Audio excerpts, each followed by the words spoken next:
Ciao vegetarians! Today on More Than Spaghetti, I am making a hearty mushroom ragu to serve over the top of polenta.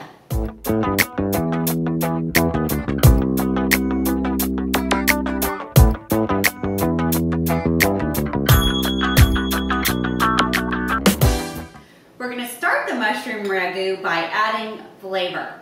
And these are some porcini mushrooms that are dried, and I am soaking them in about a cup of water and about an ounce of porcini mushrooms. The water is warm tap water, but I'm going to microwave it for about a minute so that it becomes really hot, and then we'll let the mushrooms seep in the liquid for about 30 minutes. Next, I've got some shiitake mushrooms that are fresh. Just pull off the stems. The stems are really chewy and tough, so we don't want those in our ragu. For a little meatier texture, I like to cut the shiitake mushrooms into quarters. Now I've got my pan heating over medium-low heat, and I am just chopping up one large shallot. This will probably make about a quarter of a cup of finely chopped shallots. Oil.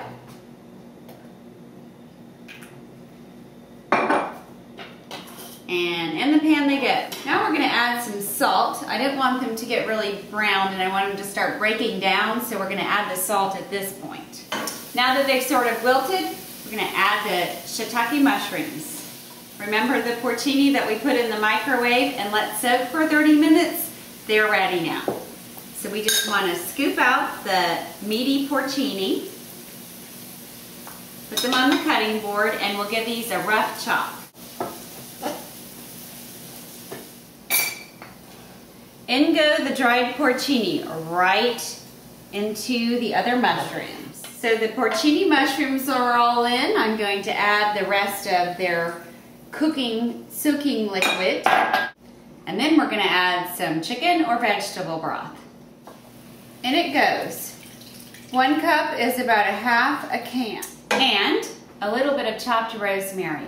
Ordinarily I use thyme for this, but the recent 10-degree weather here in Atlanta killed my thyme, but my rosemary survived, so I'll just use that instead.